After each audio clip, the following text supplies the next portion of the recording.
was actually a friend.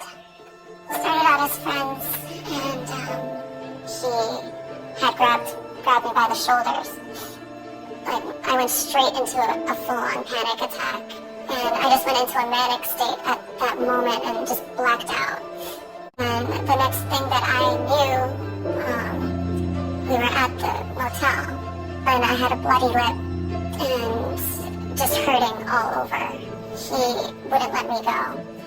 And that's when he would force himself on me 4 times. But by the time the 4th time, like, I'm so tired, I just want to go home. Just get it done and over with. This is what you really want. And yeah, and then that was repeat myself several times, and she had to fix herself.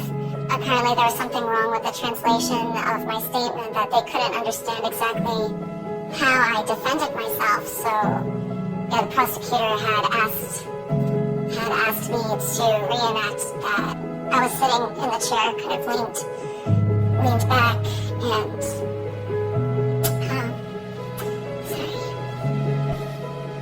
and since it happened 4 times that night, I had to reenact that 4 separate times in front of everyone, including the rapist. So I was brand new. I wasn't aware of the issues here at the time. You know, obviously 8 years ago is very different to now as well. And I ended up going to a club in Daegu. And I ended up waking up the next morning without any recollection of what had happened, naked in a noribang. And it was the most frightening experience I had to date in my life.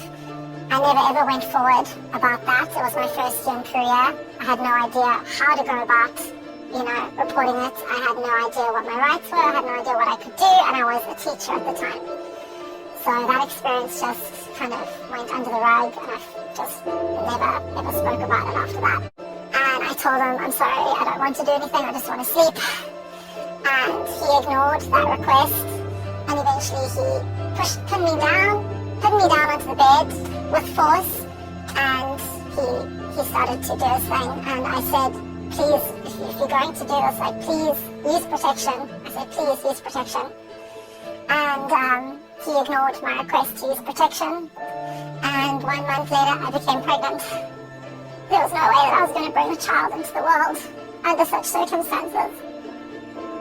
And that situation changed my life completely. He put me down, and he started to also maybe try to take off my clothes. He was doing something like a pumping motion. Is he trying to kill me? Because he kept grabbing my throat, choking me, really choking me. And this was middle of the day, weekday, and nobody looked twice. Everybody just looked away. I think it was obvious. I don't know this guy, and he was attacking me, but yeah, it was a very traumatic experience. They were yelling my personal information to each other, and I was explaining my story quietly to one officer, and you know, the other officer kind of just shouts like, "Oh, did he hit you? Did he touch you?" You know, very without any tact, without any grace.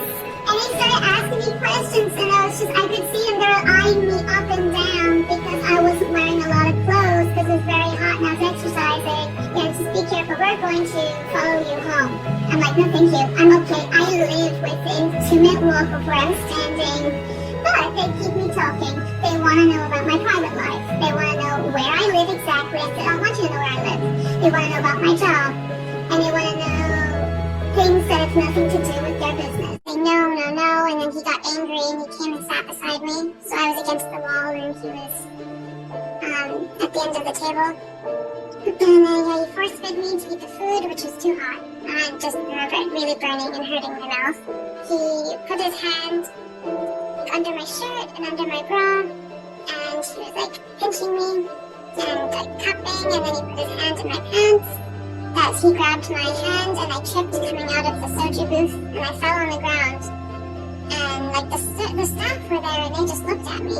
I did tell one of my friends, and she had been here for 10 years, and she was just like, well, you could try and go to the police, but chances are they're not going to believe you. So she was like, I would just leave it and just try, like, we just need to be careful. He was watching something on his phone that, it had the volume kind of a little bit on, and I kind of looked over and I saw it was like pornography on a big, like, enlarged on the screen, and it was like this white woman, like, having sex with a black man, and it was very, very graphic, and he kind of moved his phone towards my lap in the front door, and then they started asking me what was going on.